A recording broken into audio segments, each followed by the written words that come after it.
Hi Palians, welcome back, or welcome on in if you are new here. Today we're going to be diving into some more Palia, and I thought it'd be really good to touch on some guides. And the first guide that I do want to touch on are about the tools and equipment in game. Now this is really handy if you're new to the game or if you're just looking to brush up on your skills. So this guide will be perfect for you. It's super easy and simple. One thing to note is that you do start with some tools in Palia, however you do have to upgrade them along the way depending on your skill level. So as you can see on the screen, at level 3 you upgrade from standard to fine. When you reach level 6 you upgrade from fine to exquisite, which is the highest tool at the moment in game.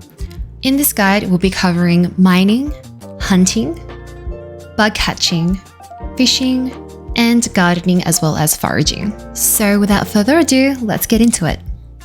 First up, we have picks, which is used for mining.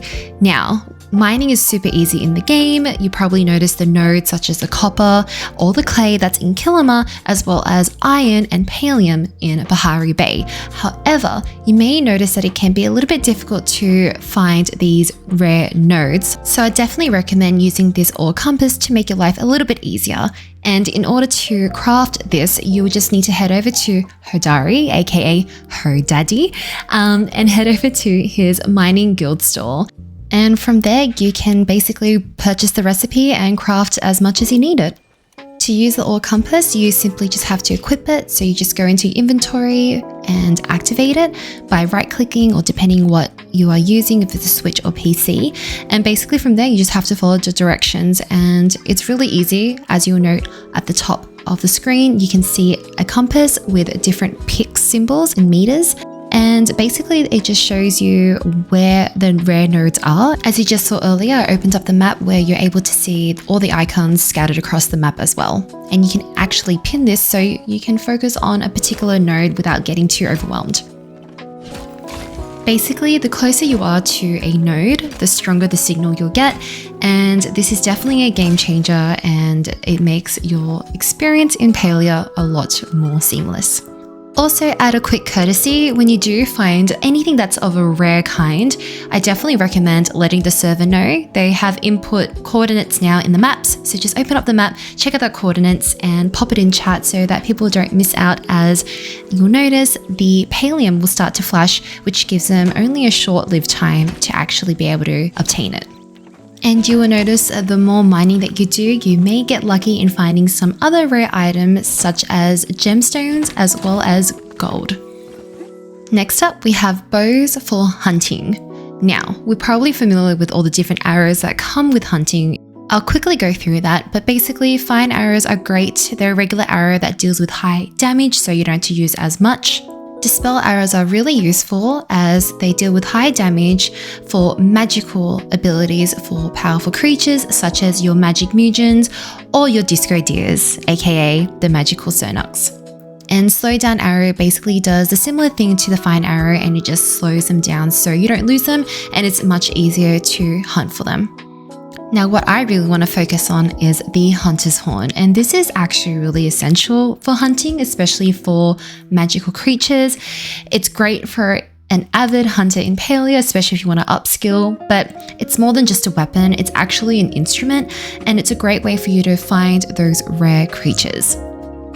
Just like mining, you'll have to go to the hunting guilding store, which will be at Hacian's.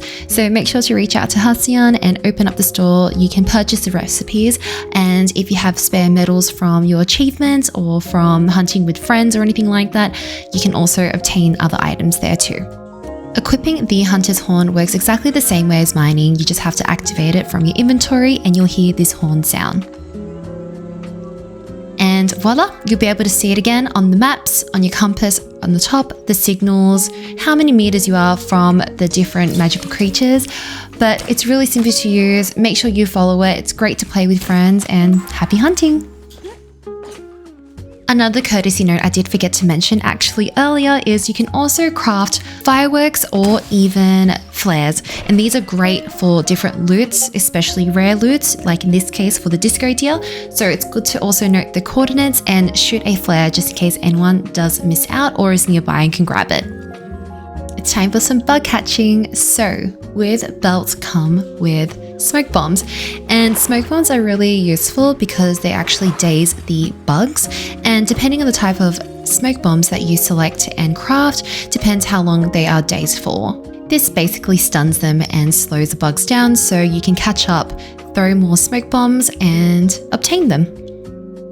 Now, there are 3 types of equipment when it comes to bug catching, but I actually prefer 2 out of the 3, and those are the buzzy jars as well as the honey lures. There's also smoke candles, which I'll briefly touch on. Basically, for smoke candles, it's a great way to emit smoke to prevent alerting bugs for 10 minutes. I feel like this is, depending on the player and your preference, I feel like it's a little bit more slower paced.